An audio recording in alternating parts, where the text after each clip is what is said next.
As regards Ukraine, I think we have issued two statements. We are quite clear, and we voted in the United Nations. For us, the principle is clear. Territorial integrity and sovereignty is fundamental, and we do not agree to, or we do not think the world should stand by and watch when there is a breach of that sovereignty or territorial integrity. We say this, and while we also say we have an excellent relationship with Russia. It is something that we hold very dear because of the circumstances of our quote-unquote birth in 1965 as a country, as a city with no hinterland and no strategic depth or space. So for us in particular, the precedent of a large country that is able to invade a small country or take parts of territory of a small country, we do not acquiesce in it. We think it's a bad precedent, and we think points should be made. Having said that, the status of Ukraine and Crimea is of core interest to Russia. It is of interest to Europe and the United States, but it's core interest to Russia. Ukraine had an elected government.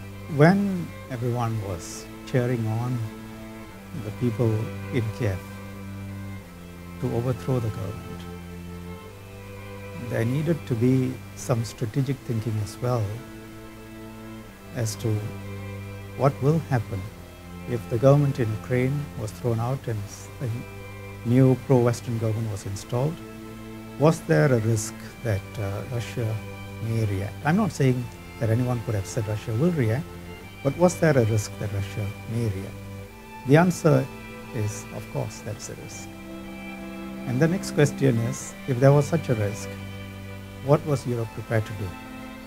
Should Russian troops move in? And if Europe was not prepared to shed blood, and it usually is not,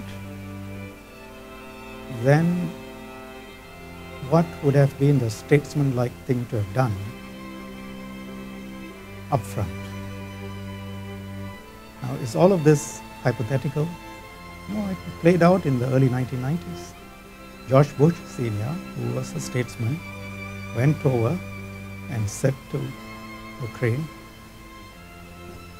you've got to be neutral, you've got to be in the middle, because he understood, as Kissinger has written recently, that Ukraine, if it becomes part of the EU,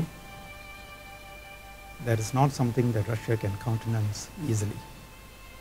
So I don't know whether these questions were considered. I don't know whether these questions were asked. I didn't see too much analysis along these lines publicly.